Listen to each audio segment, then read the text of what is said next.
Coming live from New York, USA is our guest tonight. Welcome to this very special edition of the KJ Masterclass Live, the show which ensures that you profit from your time spent here with experts, either through their insights, information, or simply learning from them.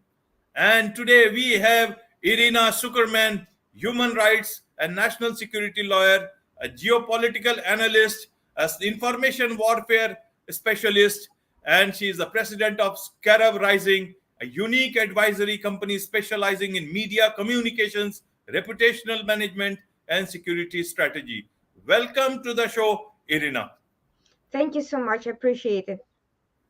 Thank you. Thank you for joining us. And we'll be talking about the nature of information warfare today in the present world and what are the tools that are being used by whoever it is who is doing whatever they are in terms of whatever reason that is behind them. In terms of understanding from a layman's perspective, Irina, what is information warfare in today's time?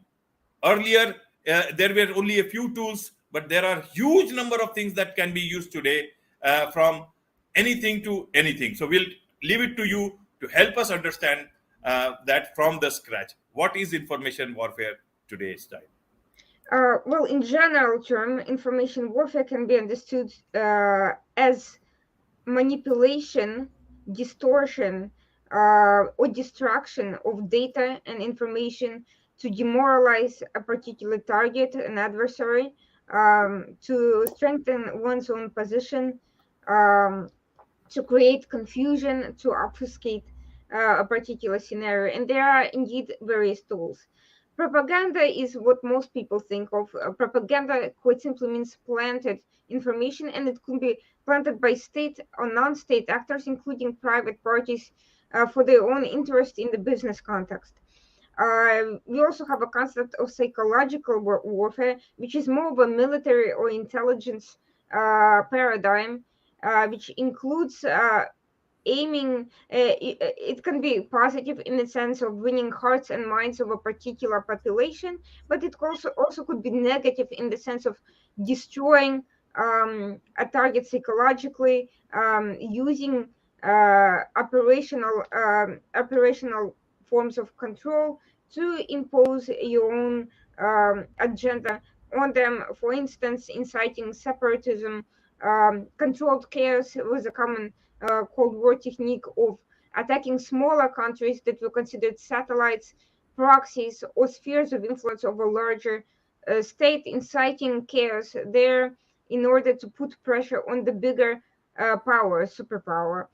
There is also, of course, not only communication focused, but a cyber warfare, which includes the use of electronic signal attacks on the target's infrastructure or cyber capabilities in order to weaken their positions in that way, or to extract information either for intelligence gathering purposes or usually to disseminate or to distort, to create a scandal, to embarrass the target.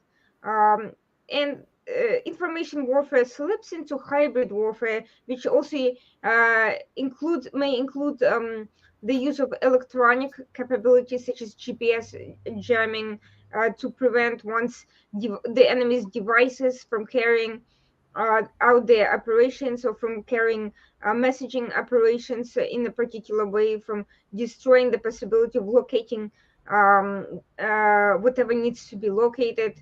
It could also include political means, which go beyond planted propaganda, basically disinformation or fake news, whether in election contest or just simply print media or television false messaging, basically. It could mean political campaigns, influence campaigns, active measures, various forms of interference, whether in the country's political system, whether targeting something specific or more broadly trying to destroy the target from within. So all of these tools are at the disposal. And I'd like to underscore that whereas during the Cold War, for instance, it was a very simple bipolar case of two superpowers, the Soviet Union and the US and their allies, going at each other through various means. Today, we are living in a far more complicated world where many of the alliances are temporary or partial, where many state and non-state actors work together from time to time on different things, and where today's ally is tomorrow's enemy on some other issue. So very often we will see very complicated alliances in terms of information warfare, and we should not analyze this strategy the same way as previously, just assume the source of that information, or assume a very simple motivation. Sometimes motivations range from economic interests in a particular third state to disabling a head of state from becoming functional, to undermining intelligence capabilities of a country, to bringing another political party to power. So all of these things can actually be behind seemingly low-level operations or noise that go far beyond just instigating chaos or creating or misleading or deceiving population towards some end. There are usually complex political, geopolitical, and economic and social motivations, and sometimes these allies are very strange bedfellows. You have alliances of people of different political, religious, sectarian, and social backgrounds coming together. Usually, people who not only not have anything in common, but would be adversarial to each other, to ally on a particular issue, or more often than not against a particular target. Right, Irina, right. Now let us look at the world since the World War uh, II. It was a different world at that point in time. Then it was the time of Cold War, and it went on for quite a long time. But then the world has changed today.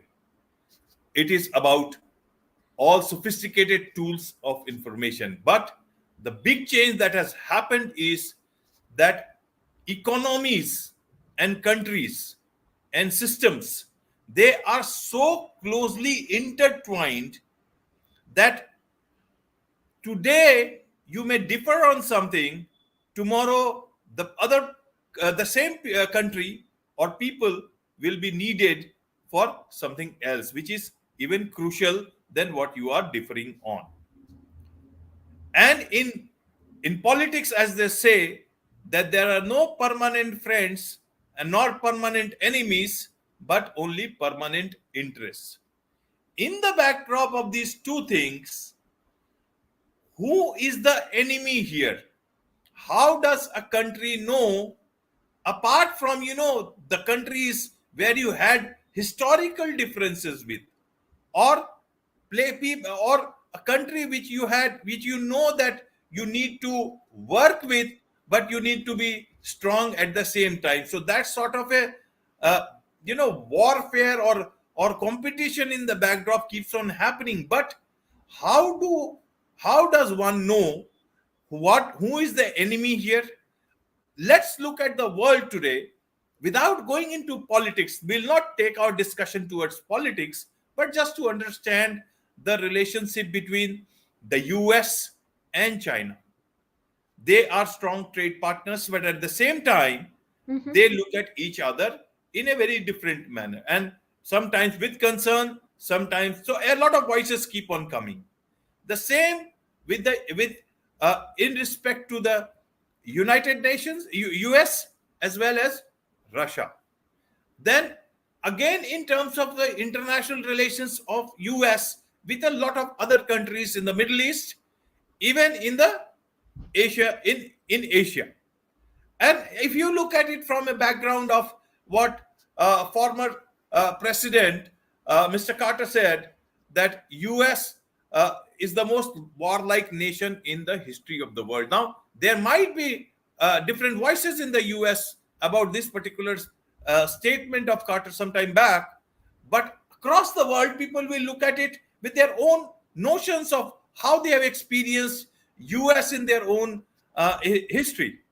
In this backdrop, I'm asking too many questions at the same time so that you can respond at your own pace. But the whole idea is that you are a human rights lawyer. You stand for this.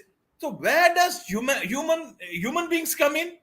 When you don't know that there is a permanent enemy anywhere in the present day world, how does it work? That's an excellent question, and unfortunately, I have to say, human rights issues only or often are sacrificed to larger interests, though they shouldn't.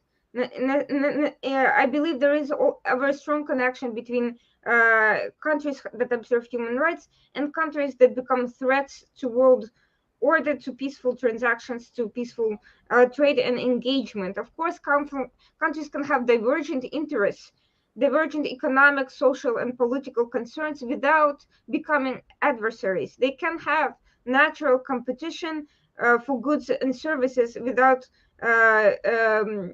ending up in a state of conflict, and that's how it's supposed to work.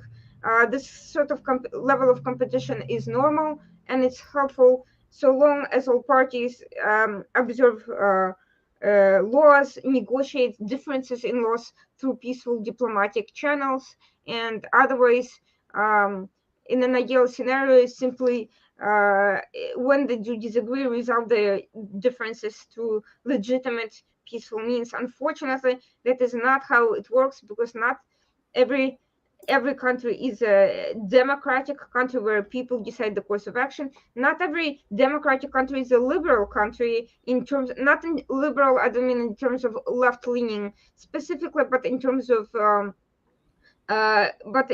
observing individual rights and being dedicated to protection of civil societies and so forth. And not all liberal democratic countries have correct foreign or domestic policies. Sometimes they just make mistakes, miscalculations, or become corrupted, even if the institutions are built to protect human rights or into observe peaceful world order. In the process, the self-interest of individual parties, institutions, agencies, member officials comes in and overrides national concerns from the legal foundations, law and order, and causes problems. We see it all the time, and we see it even sometimes happening between friendly allied states. There are issues that should not be happening, sometimes for bad ideological reasons, for bad structural reasons, due to differences, or due to third parties instigating tensions where should be none. With regards to the US dealing with other world powers and other countries with divergent interests, the problem between the US and China is not due to China being a competitor, because potentially there are many growing economies that could be competitors to the United States, and that's a good thing.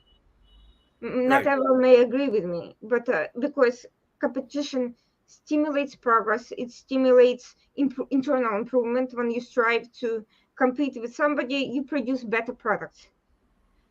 The problem between the US and China is the fact that China is not necessarily the current Chinese structure, the current government, and in particular the representatives of the current government. They do not see competition in the same terms as the United States. They do not see it as necessarily as as, as economic and fair playing field where all parties should simply produce the best, do the best they can, and grow their economies and exchange goods and services and so forth. They are perfectly willing to arrive at their particular internal goals at means that are not acceptable to the US, such as through industrial espionage, from which US companies are banned by law, but in China and perhaps other countries that is not the case, through stealing intellectual property, and through assorted forms of political meddling in local communities. Similarly, China projects its power not simply through only through advantageous economic and political means, though it portrays its strategy in that way, but by using the use of force in the back of these economic and political overtures to smaller developing countries, and also at the expense to US interests, not as a simple matter of competition and of producing better and more advantageous economic or political programs, but um, with the use of military or intelligence operations that are considered a security concern. So, had China been simply a growing power that was just doing better economically, it would be fair to say that U.S. concern should be concerning itself with what it's doing on its own part to keep up, and not with China's and not with what China is doing, but because China is engaging in forms of aggression and not simply in healthy economic and political differences. That's when the problem starts. We can compare the situation with India, which is also a growing power, experiencing economic boom and potentially becoming a competitor to US on many issues, but we do not see the same level of concerns, not simply because India is not yet in the same position of influence as China economically, but also because India does not necessarily strive to dominate the world through military means, nor Yeah, to it has never nor been. It's never been the thinking historically. Actually, it's not, never been like that. nor to destroy the US from within economically, nor to engage in unfair methods of operation. It's growing, it's competing, it certainly wants to become the best. Sure, it's potentially an economic competitor with a huge market and a huge potential, but that's healthy competition. US should then just strive to be better and to where it cannot be better to cooperate and engage. But with China, the situation is different, and here you will see a political difference in both rhetoric and in action, and the level of concern is also different because healthy competition stops where interference in national sovereignty stops. China is perceived to be interfering in US sovereignty by meddling with the diaspora communities, by threatening people on US soil, and by meddling in elections and various forms of operations through information warfare. That is considered an aggressive bellicose action. It's not healthy competition. This is adversarial form of intelligence and adversarial form of information warfare that is not mutually beneficial in any way. So that's why China is perceived as more of an adversary and less of an ally in any means. Yes, trade can exist even between adversaries, but the US has been moving away from engagement with the Chinese economy and towards more diversified alliances in that respect. For US companies individually and without necessarily pressure, just pressure by the US government, have been naturally moving out first towards cheaper markets as the Chinese economy has grown and became more expensive to operate, and second, because China has been imposing internal restrictions on foreign Western companies' operations and making it more difficult to operate and through both economic measures and surveillance. And companies have been moving elsewhere to Vietnam, to India, to Mexico, and other developing countries where first of all it's cheaper to operate, and second the climate is friendlier and safer, and there is no risk of being expelled, nationalized, or otherwise pressured by the local authorities. In terms of US militarization, uh, quite frankly, US has always been expected to play a role of the world policeman. That's not to say that I'm going to agree with every foreign policy and every issue by the US. Certainly, there's been a lot of wide ranging mistakes in the Middle East, Southeast Asia, elsewhere. But for overall, and leaving aside just miscalculations, inaptitude, incompetence, poor intelligence gathering, uh, poor solutions developed as a result, the US um, has not been looking to colonize the world. It has not been looking to necessarily only enrich itself at the expense of others, and more often than not, it had legitimate grievances with particular aggressor actors, even if the resolution of those particular situations has not always been well executed. That's not to say, again, that some administrations have not been more meddlesome than others, or that I agree with their course. But talking about the US foreign policy, it does not look at the aggressive acquisition of territory or natural resources. Now, that's not to say that private parties within the United States do not have that agenda, but I am talking about the US as a country, not specific parties with ulterior motives. And we'll get to that later because that plays a part in the information, in the very complicated information warfare structure.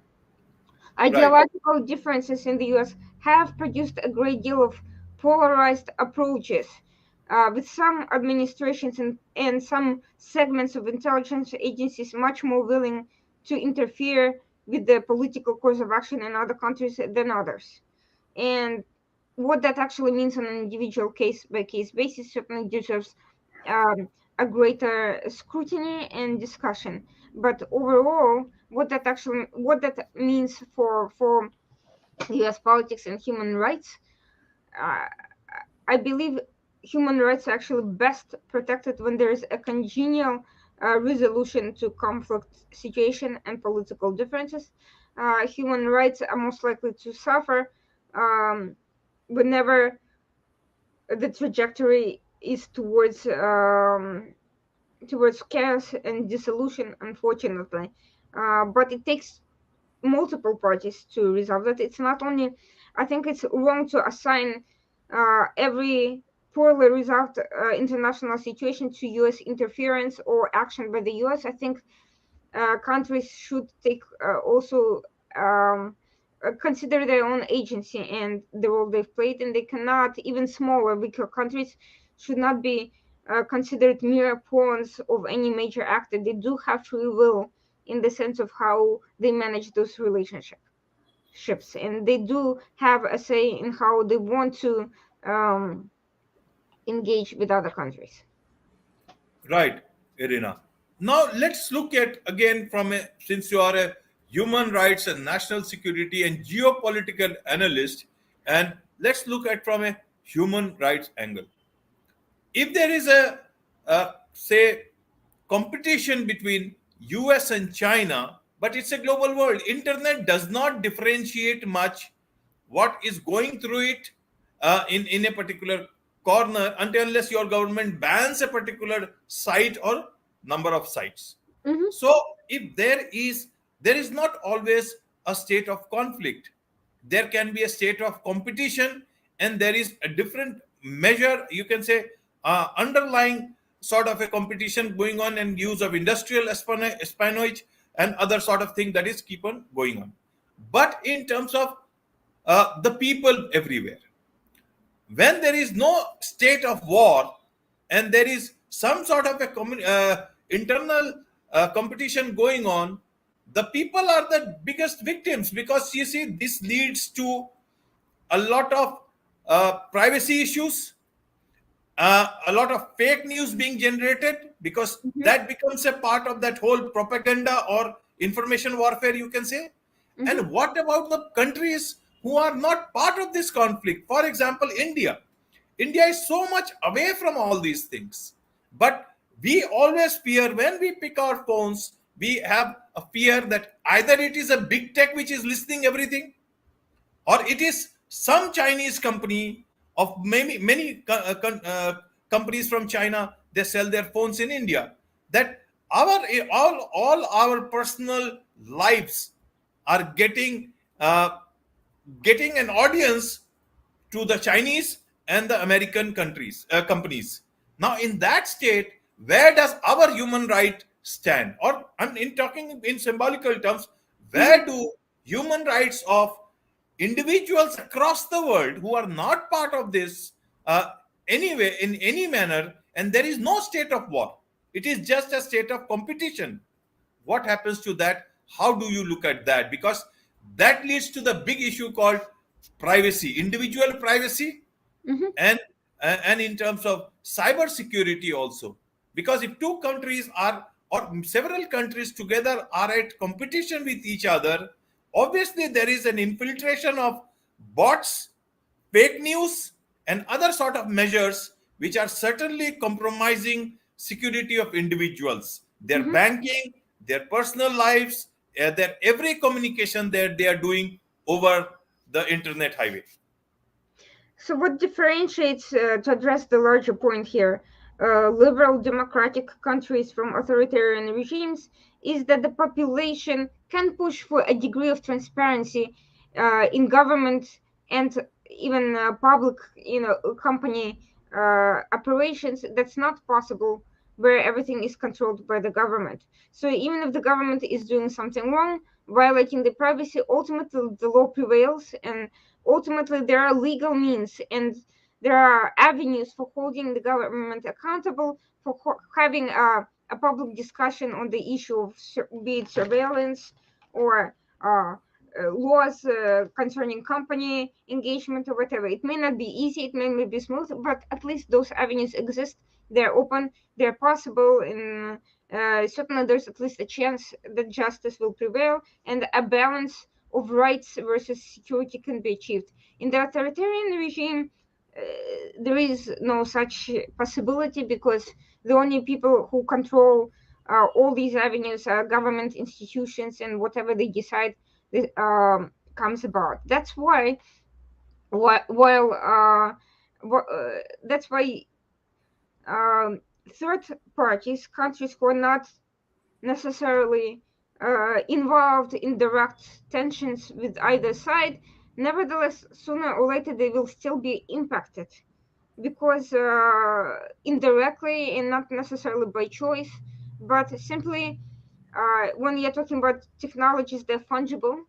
And we're talking about the areas of operation, it will naturally happen to be the case Right. that And sorry to interrupt, the big tech coming into the picture. Then we feel that exactly. social media is so much part of our lives, and if big tech is or US based company, then we always feel that in this whole gamut of things, never know what is happening at any place in time, but your information is not your information anywhere if you are using that particular technology. I would say that big tech is the single biggest non-state actor of any importance to influence the course of events, and quite frankly, I think they should be considered on par with regimes or governments because I think that it's getting to the point that governments cannot, or at least democratic governments cannot fully control these institutions. I think they have a mind and an interest of their own. Yes, they frequently end up working with or in conjunction authoritarian regimes, but aside from that simple point, they also have their own agenda in which they seek to subsume government institutions rather than being regulated by them. And I think that, privacy of data is only a small part of that. It's a big part in the sense of the financing these operations, and uh, but at the end of the day, it's not just about selling data to advertisers. I think it's getting to the point that big tech as agenda is becoming very similar to that of authoritarian regimes in using the data to control content, to control users, to control societies. That's where we're crossing the line between a natural profit motive and neutral use of technology for the sake of, market needs, to non-state actors becoming similar to state actors and pursuing these agendas and drawing in third countries into these conflicts more so than even the governments are capable of doing so. But and these big tech companies, I do believe, they're not neutral in that I do think they side with particular interests in such conflicts. I think they do promote particular narratives, and and they do regulate who has access to what type of information and who has access to platforms and who has access to social life. They're becoming the social credit system, which was developed in China. I think big tech is practicing it without being uh, beholden to any particular government. I think they're capable of cooperating whether with the US governments or foreign regimes, and have done so, as recent revelations by a Twitter whistleblower have done so. But I do think they also have their own focus on consolidating their own power for the sake of being more powerful than states in some regards. But you see, if you look at in terms of technology, then not just the big tech, you also understand Israel, how it functions, and you see the Pegasus software. It has come And out of Israel. Now, how would you look at that part of things? What has it got? If it were for security, they could have kept for themselves and used it. But it is selling it to governments. What does this show for the world? I am so happy you asked me that question, because that brings me to the biggest investigation of my career, which is the circumstances around that particular software and who has an interest in destroying it more so than using it. It's very easy to identify why governments want to use surveillance software for security needs. It's much more interesting who wants it gone and why they would focus on a particular software as opposed to the regime of surveillance itself, because there are many ways to surveil a target, ranging from physical surveillance, depending on the resources, to assorted and diverse software that exists from many different countries around the world, not just Israel, but the United States, China, and assorted countries and private actors. Now, let's talk about first of all what Pegasus is before we delve into the discussion. Pegasus is a highly regulated, highly sophisticated form of software. It is sold only to government agencies. It is not sold to private actors at all. And even those clients of the company are selected, and they have to have the approval of the Israeli government before it's sold. It has actually banned the company from selling it to certain countries, and the company itself has chosen to revoke the license for operating the software from some European countries who were found to be wanting and abusing um, the use. How it actually works. And so the Israeli company that produces actually has to activate it on its end before their client can use it, and it's a very expensive to operate. It costs between 50 to $160,000 to use, which means that it will be used for exceptionally circumstances where you cannot use other methods, of which there are plenty, and most countries have a diverse arsenal of tools for surveillance. Usually, it will be used against very high level, sophisticated threats, top terrorists, highly sophisticated state actors, or criminal enterprises and masterminds, but not your local drug gang street on the corner. You don't need Pegasus for that. We're talking about major enterprises with possibly state affiliation. That's the kind of threat Pegasus is aimed. And what differentiates it from other types of software operating on the same principles is that it is untraceable. You cannot actually clearly identify it, and whoever claims that they did is lying. Um, and there are plenty of people with an interest in lying. Why would they want to lie? First of all, NSO is a competitor to many surveillance companies around the world. It's just how it is. There's competition, and it has had troubles of its own, in the sense that it's a number of its past employees ran off, having stolen intellectual property, and have attempted to develop similar software, but they failed in copying it exactly. So we see imitation versions floating from various countries, but none of them are exactly untraceable and or identical to Pegasus. And Pegasus itself evolved over time, and now new versions are being introduced. Uh, Similarly, these people have tried to sell, but because they don't have the reputation or the regulatory mechanisms of NSO, which is backed by the US, by the Israeli government, they operate at a lower regulatory standard, and they do sell it to private actors, and it does end up in the wrong hands, and it is more frequently, these imitation versions of Pegasus are more frequently misused. And because they operate by similar principles, entities that are not intimately familiar with Pegasus technologically can occasionally mistake Pegasus for those other forms of software for Pegasus. Just to give you an example, there's been a number of lawsuits pertaining to WhatsApp being allegedly infiltrated by Pegasus, but Pegasus does not work through WhatsApp at all, and it only works through Apple Messenger.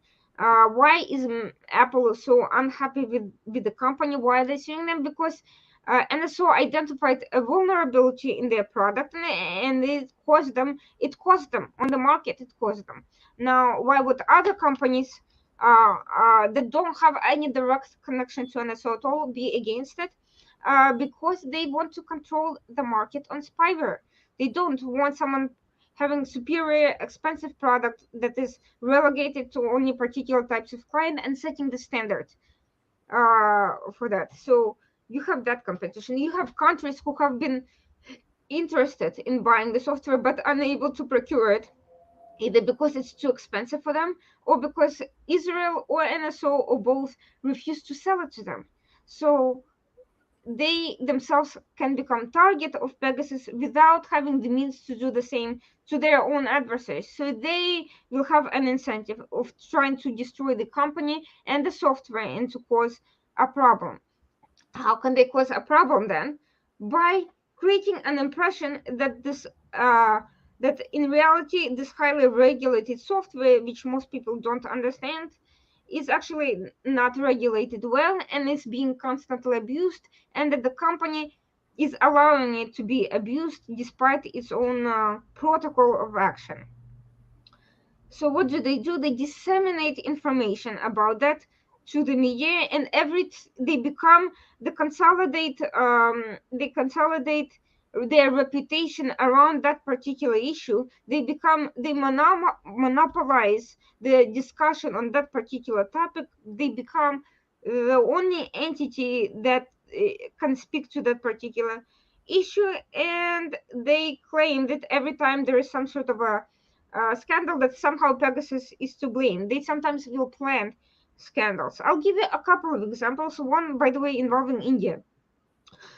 Before I get to India, I'll give you a very specific public situation involving Spain, a democratic liberal country, part of the EU, not a human rights abusing entity that comes to mind. It's not some third, some country that's gone through huge civil war or anything like that. It's not a failed state. It's a normal European country, but it has an internal issue which is called the Catalonian independence movement. Okay. That movement is a political process, and the scandal started with a number of mainstream internationally known publications breaking the story that Russian active measures have penetrated that movement and have aligned with the leaders of that movement and assisted them financially through cryptocurrency. Edward Snowden is one of the parties supposedly involved in the process, and so on and so forth. Now, that's a foreign interference. Any country that sees any foreign actor, be it Russia, could, or US, or anybody else interfering in their own internal political processes, it will have a national security interest in finding out what's going on and putting a stop. And that is why Spain admitted to surveilling a number of these people, but not with Pegasus. An organization called Citizen Lab, based in Canada, affiliated with the well-known University of Toronto, claimed that, in fact, Spain employed Pegasus against hundreds of such activists. Now, remember, this is something that costs $50 to $160,000 per use per person. Can you imagine Spain, which is not the richest of European countries, spending all that money for a few hundred people who are never, by the way, identified in Citizen Lab report? That's absurd. That's inaccurate. And in fact, reporting, exposing this kind of propagandistic approach reached the European Parliament, which found this report to be unreliable. The European Parliament continues to investigate the Pegasus issue in other parts of the world, but with respect to that particular report, it has been found wanting. It has been found to be unverifiable, unscientific, not meeting academic standards, and the organization that issued it has refused independent researchers who have been trying to verify their findings. Now, what happened with India? Once again, the same entity issued a finding claiming that over 20 phones belonging to various parties, journals, etc., had been infected with Pegasus. The problem is, who did those phones belong to? They were never said. And so they cannot say whether the reporting is true or not because we don't know whose phones are in question. The government can say one thing and these people can say another, and no, and they do not have the control over those phones that they're claiming to be infected, so we don't know what they're even talking about. That is not a serious investigation of surveillance. You need to have specific uh, identifiable devices that you can point to and say, these are the devices, they were infected at such and such time, here is the evidence, and here those devices belong to such and such people, this is when it was first reported. That is not the standard that the India report has met. The government has discredited those findings, naturally, and Even the Supreme Court has given its mhm, assessment of the whole issue. So that thing is over now in terms of. Uh, exactly. And India is not an authoritarian regime. It's the largest democracy in the world. You can make and many remember, claims. and remember, Irina, I must tell you, India has, US has two major parties. We have so many national parties and hundreds of regional parties. That Quite shows. frankly, the level of conspiracy being alleged here by Citizen Lab is incomprehensible in a country like India. I would sooner believe that happened in the United States than in India. Just I can't imagine everyone in the government with all these internal differences all agreeing to start this conspiracy to secretly use this extremely expensive maneuver to hunt down a bunch of bad journalists. Frankly, I can see, some local police harassing them and asking them questions that they probably shouldn't or whatever. I can see something like that happening, but spending hundreds of $1,000s on a bunch of journalists and low-level activists, I just don't see it in any way realistic. I really think India has much more important national security issues as well as economic issues to take care of, and I think that's what they're prioritizing. Quite frankly, you can discuss, for instance, the recent banning of the PFI. That's a major issue. A bunch of low-level journalists who've been, complaining about India for decades. Nobody. It's not a story. It's not anything worth having a major international scandal over. Not for India. Not for any other country. So Okay. all these allegations have been not so much based in the hope that the outcome, that it will lead to any major political outcome inside India, for instance, but it was meant to discredit institutions, to start scandals, to cause embarrassment to particular leaders, and to just um, increase tensions between India and other countries concerned about human rights. In that particular case, it clearly was a very failed effort, but it also failed in Spain. But this is where those actors succeeded. When the intelligence chief in Spain admitted to surveilling 18 alleged Russian, assets inside that movement, he was forced to resign. Now the question is, if there is a real national security threat which justifies surveillance, why would you have and Greece made the same mistake. Likewise, there was a scandal over one political oppositioner being surveilled, and the head of intelligence was likewise forced to resign. In Greece, there's a clear effort to bring down the right-wing political government and to bring in the previous left-leaning party to power. This is very obvious what's happening because the focus is on a particular opposition party. In Spain, the government is mixed, but there was an attempt to describe it with particular right-wing parties that are rising politically there. And quite frankly, in India, there's really no chance to have a significant political impact, but it was to add more pressure on the Modi government, which is currently very popular. There is an economic boom. Internally, there was no zero chance that most people would side with these allocations, but externally, if it could disrupt India's growing relations with, for instance, Western countries that are concerned about human rights and so forth, and maybe bring India closer, for instance, to Russia and China that typically don't express such concerns about other countries.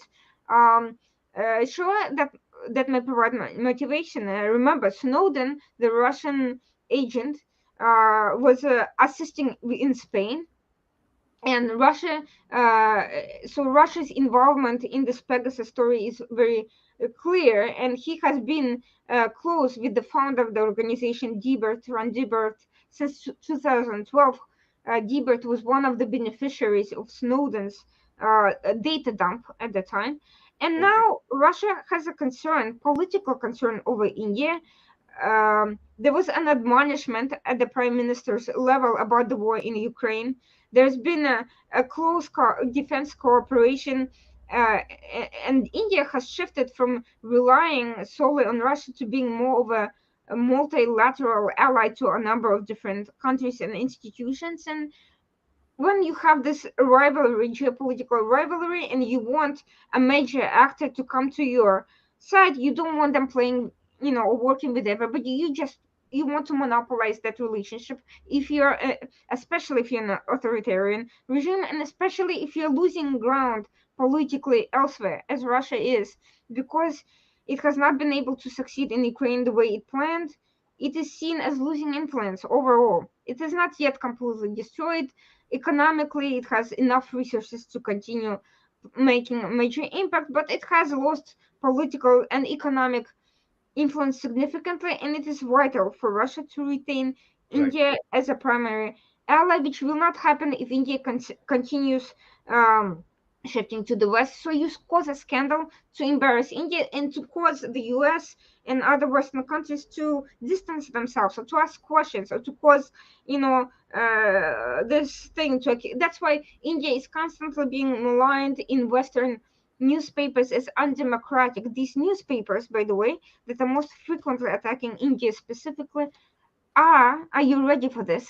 Part of an officially announced medium consortium focused on Pegasus. Is that a coincidence? Hardly. The same group of newspapers attacking India in the West is also proliferating Pegasus allegations all over the world.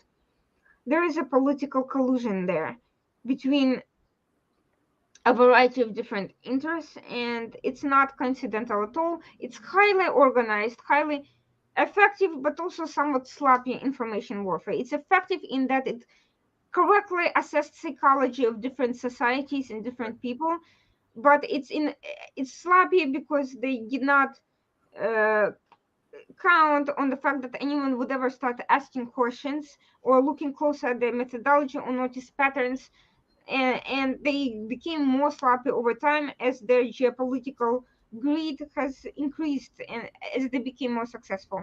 That often happens. Right, right, Irina.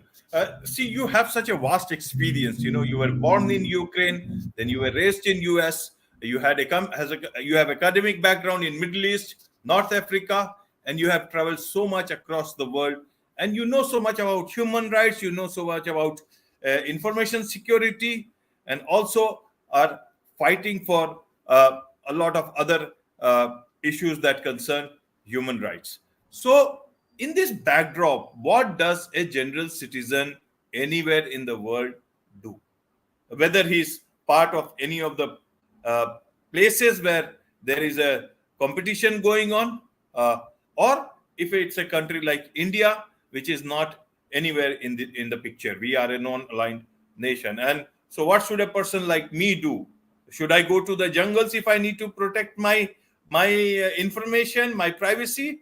What should I do? What Well, are the available tools for me that I avoid the tools used by people or countries for their surveillance purposes and for their information, you can say warfare.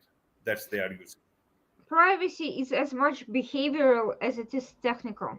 So I would not rely on any particular technical means to protect privacy, although there are tools you can use, such as Signal, a messaging app that is The only tool that I have got is my web security, whatever you call some.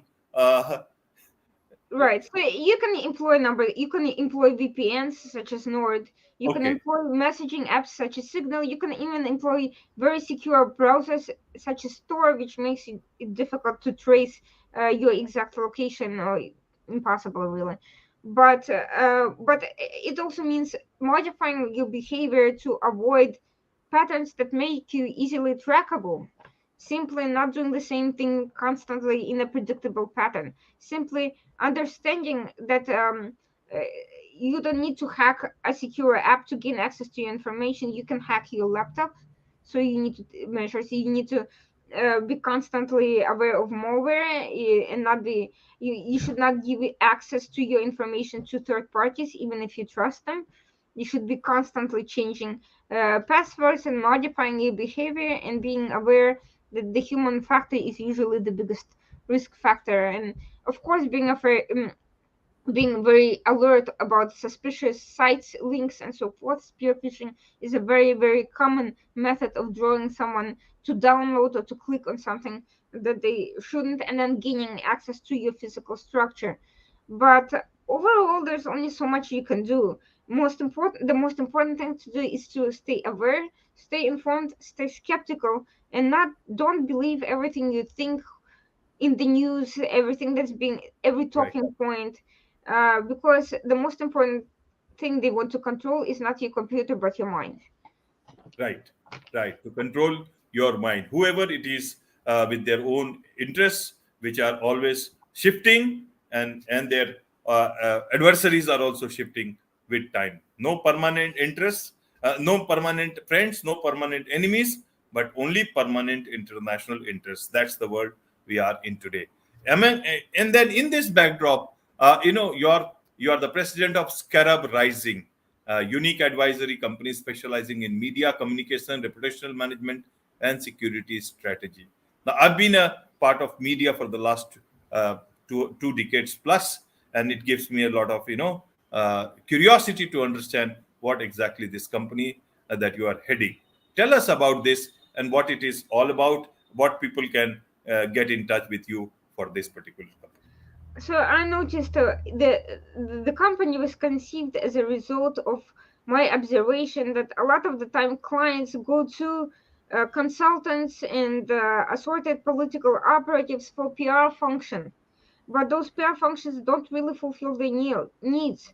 Oh, You can try to place articles, but uh, it's limited unless you're giving advice on what the media is really looking for, unless it's targeted, and unless you know what are the specific media obstacles you're facing. Some of them come naturally from the media cycle and the needs of the market in any particular country, city, or area, but sometimes there are, when you are talking about geopolitical international concerns, those obstacles are equally, they involve corrupt interests and not just normal media functions. And this is what most media operatives are not able to provide. And information warfare, it also works both ways. As a defensive measure, most people are unaware of how to protect their own reputations or what measures to take once they attack. And as an offensive measure, they don't know that it's not enough to clear your name in court or in the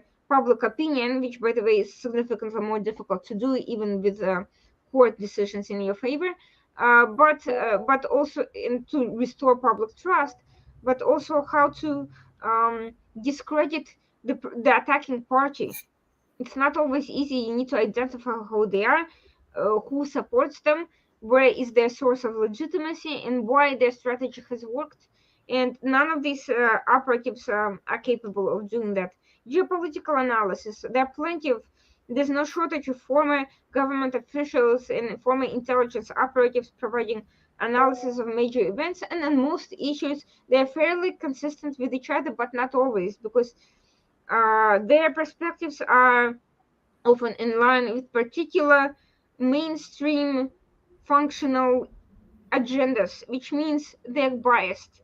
They have blind spots towards threats and realities that somebody who operates not only within narrow political circles but who talks to people on the ground in various parts of the world will be immune to a greater extent than such people. So I decided to create a tool that's more out of the box, but at the same time brings in more diverse perspectives and more diverse experiences and more diverse tools to the table than what is expected of similar types of companies.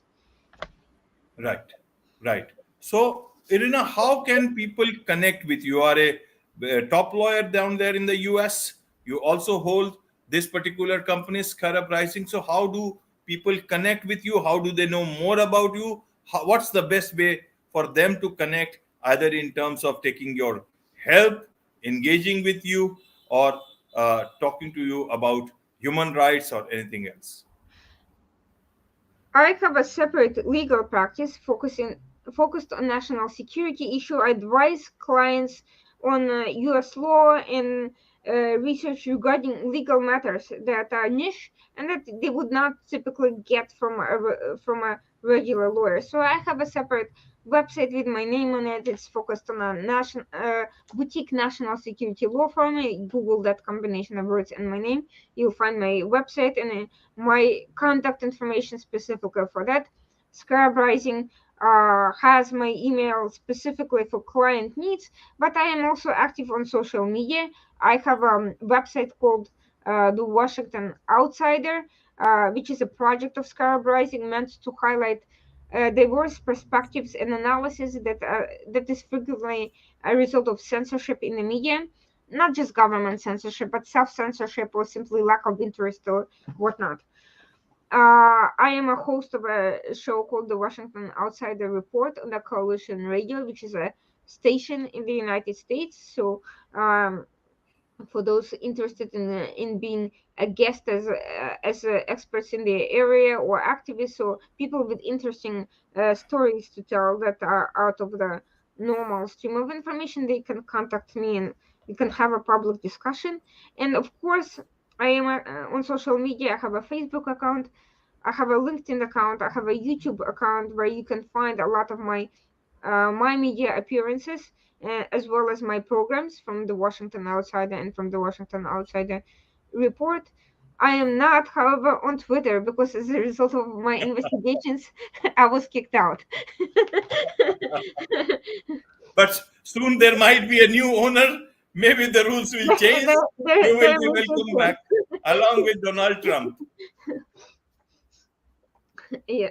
So there is a many ways to get in touch with me, and I'll be happy to hear, to listen, to publish, to engage, to assist in whatever way I can. Wonderful, wonderful.